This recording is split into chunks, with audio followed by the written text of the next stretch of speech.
Good morning, காலை வணக்கம். Wales academy charitable ட்ரஸ்ட்டில் உங்கள் எல்லாரையும் வரவேற்பது உங்கள் விஜய் நம்பியார், வேல்ஸ் அகாடமியோட ஃபவுண்டர். தொடர்ந்து நம்ம காலையில் 5 to 10 minutes மெசேஜ் சொல்கிறோம். இது mind renewal message, mind renewal ப்ரோக்ராம்லேருந்து வருது. மைண்ட் ரினியூவல் ப்ரோக்ராம் 20 வருஷம் ரிசர்ச் இருந்து 25 வருஷம் எக்ஸ்பீரியன்ஸ்லேருந்து வருது. இதை தொடர்ந்து கேளுங்கள், ஆழமாக கவனமாக கேளுங்கள். ஏன் தொடர்ந்து ஆழமாக கவனமாக கேட்கணும்னு சொல்கிறேன்னா, நீங்கள் எப்பொழுதும் கேட்குற விஷயங்கள் கிடையாது. இது நம்ம ஆராய்ச்சி பண்ணும்போது, ரொம்ப ஆழங்களுக்கு போனபோது உலகத்தில் பேசுகிற பேச்சுக்கள் இதில் இருக்காது. ரொம்ப வித்தியாசமான காரியங்கள் இருக்கும், வித்தியாசமான விஷயங்கள் பேசுவோம். அதனால தான் நம்ம கவனமாக கேட்கணும்னு சொல்கிறது. ரொம்ப வித்தியாசமான விஷயங்கள்ன்றதால இந்த உலக விஷயம்னா ஈஸியாக புரிஞ்சிடும். இப்படி உட்காந்து கேட்டே இருக்கலாம், அரசியல் கேட்குற மாதிரி. அந்த மாதிரி ஈஸியாக புரியாது.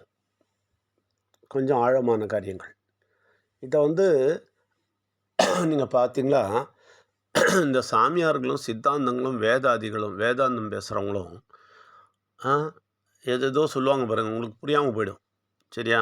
அவங்களுக்கு தெரியாதால அவங்க ஏதோ சொல்லிவிடுவாங்க. அப்புறம் புரியாமல் போயிட்டால், புரியாமல் இருந்தால் பெரிய ஆள் அப்படின்னு நினச்சிருவோம். நம்ம அந்த மாதிரி பண்ணுறதில்ல, புரிய வைப்போம். ரொம்ப காம்ப்ளிகேட்டட் மேட்ரு, ஆனால் புரிய வைப்போம். இதுதான் எங்கள் வித்தியாசம். புரியாமல் இருக்க வைக்க மாட்டோம், நிச்சயமாக அதை புரிய வைப்போம். அதனால தான் காலையில் மெசேஜ் கொடுக்குறோம். இதில் வந்துட்டு இங்கே கேட்டால் இன்னும் விளக்கமாக சொல்கிறோம். 1 ஹவரில் இன்னும் இதோட பற்றி விளக்கங்கள் கேட்டால் விளக்கமாக சொல்லுவோம். அதனால் புரியாமல் இருக்கணும் அப்படின்றதுக்காக கிடையாது. ரொம்ப காம்ப்ளிகேட்டடாக இருக்கும், ஆனால் புரிய வைப்போம். ஆனால் நீங்கள் கேட்கும்போது கவனமாகவும் ஆர்வமாகவும் துடிப்பாகவும் ரொம்ப ஆழமாக கேட்டிங்கன்னா உங்களுக்கு நல்லது. இங்கே எல்லோரையும் வரவேற்கிறோம். பாருங்கள், நமக்கு எப்போ பாரு சாந்தி சமாதானம் சொல்கிறோம்ல, நமக்கு சமாதானம் வேணும், நிம்மதி வேணும். அதுக்கு தான் நிறைய பேர் ஓடுறாங்க. இந்த நிம்மதி இல்லைன்னு சொல்கிறாங்க. அப்புறமா நிம்மதியே இல்லைங்கன்றாங்க இல்லையா? அப்புறம் இங்கே அரசியல்வாதிகள்லாம் பாருங்களேன், அரசியல்வாதிகள் எக்ஸாம்பிள் சொல்கிறேன். காலையிலேருந்து ராத்திரி வரைக்கும் போராடிட்டே இருப்பாங்க. அப்புறம் எப்படி தான் தூங்குறாங்களோ தெரியாது. அதுக்கு தான் தண்ணி அடிக்கிறாங்கன்னு நினைக்கிறேன். ஏன்னா அது இல்லாமல் தூங்க முடியாது. ஏன்னா அவ்வளோ பிரச்சனை, அவ்வளோ டென்ஷன் தலையில் போட்டிருப்பாங்க, அவ்வளோ விரோதம், அவ்வளோ அடித்தடி, அவ்வளோ சண்டை இருக்கும். அப்போ எப்படி தூங்குறது? அதுக்கு வேறு வழியே கிடையாது. தண்ணி அடிக்க வேண்டியது தான், இல்லை ட்ரக் என்ன போட்டுட்டு அப்படியே படுத்து தூங்கணும். இந்த மாதிரி அவங்க வாழ்க்கை அப்படி இருக்குது, நிம்மதி இல்லாமல் இருக்குது. இதே மாதிரி தான் நிறைய பேரோட வாழ்க்கையும் இருக்குது, ராத்திரி தூக்கம் இல்லாமல் இருக்குது. இதற்கு காரணம் என்ன? சரியான காரணம் என்ன தெரியுமா? இவங்களுக்கு இன்னொரு உலகம் இருக்கிறது தெரியாது. இந்த உலகம் முடிஞ்சோன்னா ஒரு அற்புதமான உலகம் இருக்கிறது தெரியாது. அங்கே நம்ம போக போகிறோன்றதும் தெரியாது. நிச்சயமாக போவோமா இல்லையான்றதும் தெரியாது. ஃபர்ஸ்ட் ஆஃப் ஆல் போகிறதே தெரியாது, அங்கே ஒன்று இருக்கிறது தெரியாது. அப்படி இருந்தாலும், அப்படி போவோம்னு தெரிஞ்சாலும் இப்போ நாம் போவோமா இல்லையான்னு தெரியாது இல்லையா? அதனால் நிம்மதின்றது இவங்களுக்கு கிடையாது. ஏன்னா இவங்க எல்லாமே இந்த உலகம் தான் நினச்சிட்ருக்குறாங்க. இந்த உலகத்துலேயே எல்லாத்தையும் செஞ்சு முடிச்சிடணும்னு நினைக்கிறாங்க. இந்த அரசியல்வாதிங்க பாருங்கள், தலைக்குழே நின்று ஏன் ஓடுறாங்க தெரியுமா? இந்த உலகத்தில் பெரிய ஆளாயிடணும் அப்படின்னு பார்க்குறாங்க. எங்களை பொறுத்த வரைக்கும் நாங்கள் எதுக்கு இவ்வளோ காலையிலும் ராத்திரியெல்லாம் செய்கிறோம்? நிறைய பேர்கிட்ட பேசிகிட்டே இருக்கிறோம். இப்போ ஹிந்திலெல்லாம் காலையிலையும் செஷன், ராத்திரி செஷன் கண்டினியூஸாக வைக்கிறோம். அப்புறம் சண்டே ஃபுல்லாக இங்கே இருக்கிறோம். சாட்டர்டே நிறைய பேர் வராங்க. இது மாதிரி நிறைய விஷயத்தில் நாங்கள் இன்வால்வ் ஆகி ஏன் இருக்கிறோன்னா, எங்களுக்கு நல்லா தெரியும் இங்கே டெம்ப்ரரின்னு, அங்கே தான் ரிவார்டு, அங்கே தான் எல்லாமே கிடைக்க போகுது. அதனால் இங்கே இதை பற்றி கவலைப்படுறதே இல்லை. அங்கே தான் பர்மனெண்ட்டு, புரியுதுங்களா? ஆனால் இவங்களுக்கு தெரியாது, இவங்க இங்கே தான் பர்மனெண்ட் நினச்சிட்ருக்குறாங்க. இங்கே தான் ஏதோ நடக்க போகுது, எல்லாத்தையும் இங்கேயே காட்டிடணும், எல்லா பெருமையும் காட்டி எல்லா மாலையும் வாங்கிடணும்னு பார்க்குறாங்க. ஏன் அப்படின்னா, இவங்களுக்கு அடுத்த உலகம் தெரியாது, அது எவ்வளோ பெருசுன்னு தெரியாது, எப்படி வாழறதுன்னு, எப்படிப்பட்ட வாழ்க்கை வரப்போகுதுன்னு தெரியாது, எவ்வளோ நிம்மதியாக இருக்க போகிறாங்கன்னு தெரியாது, எவ்வளோ சந்தோஷமான வாழ்க்கைன்னு தெரியாது, அது எப்படிப்பட்ட அற்புதமான ஆனந்தமான ஒரு இடம்னு தெரியாது. இதுதான் காரணம். இது ஏன் தெரியாது அப்படின்னா, இவங்களுக்கு தெரியாது. ஏன்னா பிள்ளையாரை இவங்க வெறும் தலை வெட்டுற பிள்ளையாரை தானே பார்த்துருக்குறாங்க. தலையை வெட்டி யானையை தலையை வச்சாச்சு, அவ்வளோதான், முடிஞ்சாச்சு. அதுக்கு மேலே ஒன்றும் தெரியாது. ரைட்டுங்களா? அந்த பிள்ளையாருக்கு முன்னாடி, பிள்ளையானவருக்கு பின்னாடி, விநாயகர் பின்னாடி பெரிய பெரிய உண்மைகள் தெரிஞ்சிட்டா இவங்க இப்படி வாழவே மாட்டாங்க. அந்த உண்மைகள் தெரிஞ்சதால் நமக்கு இன்னொரு உலகம் இருக்குன்னு தெரியும். அந்த உண்மைகள் தெரிஞ்சதால் அந்த உலகத்தில் அழகாக வாழலான்னு தெரியும். அந்த உண்மைகள் தெரிஞ்சதால் நிம்மதியாக வாழ்க்கை கிடைக்குதுன்னு தெரியும். இது எதுவுமே தெரியாமல் இவங்க வாழ்ந்துட்டுருக்குறாங்க. பிள்ளையாரும் தெரியாமல் வாழ்ந்துட்டுருக்குறாங்க. யானை தலை வச்ச பிள்ளையார், அவ்வளோதான். பிடிச்சி வைங்க, களிமண்ணில் பிடிச்சி வைங்க, கும்பிடுங்க, 3 நாள் கழித்து கொண்டு போய் தண்ணியில் போட்டுருங்க. அவ்வளோதானே.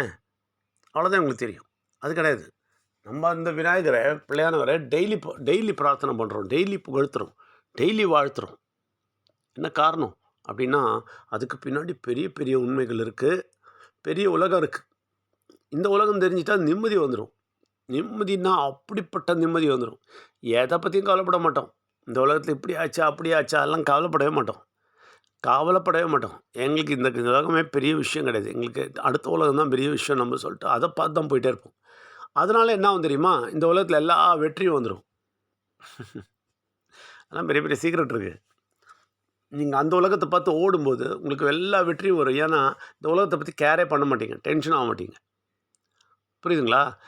இந்த உலகத்தை பற்றி நீங்கள் டென்ஷன் ஆகலைன்னா கெட்ட சக்தி உங்களை விட்டுருவான் இந்த உலகத்து விஷயத்துலலாம். என்னத்தை இந்த ஆள் டைட்டாக பிடிக்கிறது, இவன் தான் எப்போ பாரு அங்கே பார்த்துன்னுக்கிறானே, இங்கே பார்க்கலையே, இவனுக்கு தெரிஞ்சு போச்சே அப்படின்னு விட்டுருவான். அதனால தான் இந்த உலகத்தில் இருக்கிற விஷயம்லாம் நடக்கும். நம்ம அதில் பெரிய சந்தோஷம் பட மாட்டோம் பாருங்க. இப்போ எங்களை பொறுத்த வரைக்கும் இந்த உலகத்தில் எல்லா நன்மையும் நடக்குது. நிம்மதியாக இருக்கிறோம், சந்தோஷமாக இருக்கிறோம், எல்லாம் தேவையானதெல்லாம் கிடச்சிடுது, ஆரோக்கியமாகவும் இருக்கிறோம், எல்லாமே நல்லா இருக்குது, நிம்மதியாக இருக்கிறோம். ஆனால் நாங்கள் இதிலே திருப்தி பட்டுற மாட்டோம். ஏன்னா எங்கள் கண் எங்கே இருக்குது? அடுத்த உலகத்தில் இருக்குது. அதனால் சந்தோஷமாக அதை பார்த்துட்டு போயிட்டே இருப்போம். இங்கே என்ன நடந்தாலும் நடக்கட்டும் அப்படின்னு விட்டுருவோம். ஆனால் எல்லாம் நல்லா நடக்கும். இது போதும்னு சொல்லிட்டு இதுக்காக உடவும் மாட்டோம். இந்த வித்தியாசம் புரியுதான்னு தெரியல. அதான் கொஞ்சம் ஆழமாக கவனமாக கேட்கணும்னு சொன்னேன். இதனால தான் சொல்கிறேன், நம்ம பிள்ளையானவரை பற்றி நம்ம ரொம்ப ரொம்ப தெளிவாக தெரிஞ்சுருக்கிறோம். அவர் இங்கே ஓம் என்ற வார்த்தை மனுஷன் வந்ததும், தலை எப்படி போச்சுன்னும், அப்புறம் எப்படி உயர்ந்தார்னும், அவர் எப்படி கடவுள் பக்கத்தில் உட்காந்துருக்கிறாருனும், அவர் திருப்பி எப்படி வருவார்னும் எல்லாமே தெரியும். அது தெரியும் போது என்ன ஆகிடும், நமக்கும் நம்ம வாழ்க்கையை பற்றி நல்லா தெரியும். இந்த வாழ்க்கைக்கு அப்புறம் இன்னொரு வாழ்க்கை இருக்குது, இன்னொரு உலகம் இருக்குது, அற்புதமான உலகம் இருக்குது, அது எப்பொழுதும் முடியாத ஒரு உலகமாக இருக்குது. அந்த மாதிரி உலகம் ரெடியாக இருக்குது நமக்கு. அது நிச்சயமாக அவர் கொண்டு போவார்னு ப்ராமிஸ் பண்ணியிருக்கிறாரு. அவர் போகும்போது விக்னேஸ்வர் பிள்ளையானவர் இந்த உலகத்திலேருந்து போகும்போது சொல்லிட்டு போயிருக்கிறார். நிச்சயமாக ஒரு பெரிய அற்புதமான பேலஸ் ரெடி பண்ணிட்டுருக்கிறார். அதனால் அற்புதமாக இந்த விஷயங்கள்லாம் நமக்கு தெரிஞ்சதால் நம்ம சந்தோஷமாக இருக்கிறோம். இந்த சந்தோஷத்துக்கு தான் உங்களை வர சொல்கிறோம். ஆனால் நிறைய பேர் என்ன நினைக்கிறாங்க, ஐயோ இந்த உலகத்தை விஷயம் தானே பெரிய விஷயம், அப்பா இந்த உலகத்து ஞானம்லாம் எடுத்துக்கிட்டு ஒருத்தர் என்னென்னமோ போடுவாங்க ப்ரொஃபைலில், எனக்கு இந்த ஞானம் தெரியும், இந்த ஞானம் தெரியும், அந்த அறிவு இருக்குது, இந்த அறிவு இருக்குது, இதை இப்படி பண்ணணும், அதை அப்படி பண்ணணும் எல்லாம் போடுவாங்க. ஆனால் கடவுளை பற்றி மட்டும் தெரியாது. இந்த உலகத்தை பற்றி மட்டும் தெரியாது. இந்த உலகத்தை பற்றி தெரியணும். இன்னொரு உலகம் இருக்குல்ல, அதை பற்றி தெரியணும். அதை பற்றி தெரிஞ்சிச்சுன்னு வச்சுங்க, அவ்வளோதான், நிம்மதி தான், ஃபுல் நிம்மதி, சந்தோஷம், நிம்மதி, காவலியே இருக்காது. எதை பற்றியும் கவலைப்பட மாட்டீங்க. எவ்வளோ அற்புதமான வாழ்க்கையில் அந்த வாழ்க்கைக்கு தான் உங்களை வர சொல்கிறோம். ஆனால் இந்த வாரம் வருபவர்கள் நேரத்தை கொடுத்துருங்கள். கொடுத்துட்டவங்க பரவாயில்ல, கொடுத்தவங்க அந்த டைமில் வந்துடுங்க, கொடுக்காதவங்க அந்த டைமை கொடுங்க, கரெக்டாக வந்துடுங்க. எல்லோரையும் வரவேற்கிறோம். நிச்சயமாக இந்த 1 மணி நேரம் இங்கே ஸ்பெண்ட் பண்ணுறது ரொம்ப ரொம்ப முக்கியம். ஏன்னா நீங்கள் 10 நிமிஷம் கேட்குறதுல ஒன்றும் அவ்வளோ புரியாது. அதை பற்றி டீட்டெயில் வேணால் நீங்கள் 1 மணி நேரம் இங்கே கேட்கலாம். இல்லை அவுட் ஆஃப் பாண்டிச்சேரி இருக்கீங்களா, ஆன்லைனில் சொல்லுங்கள், ஆன்லைனில் பேசுவோம். எல்லோரையும் வரவேற்கிறோம். நன்றி, வணக்கம்.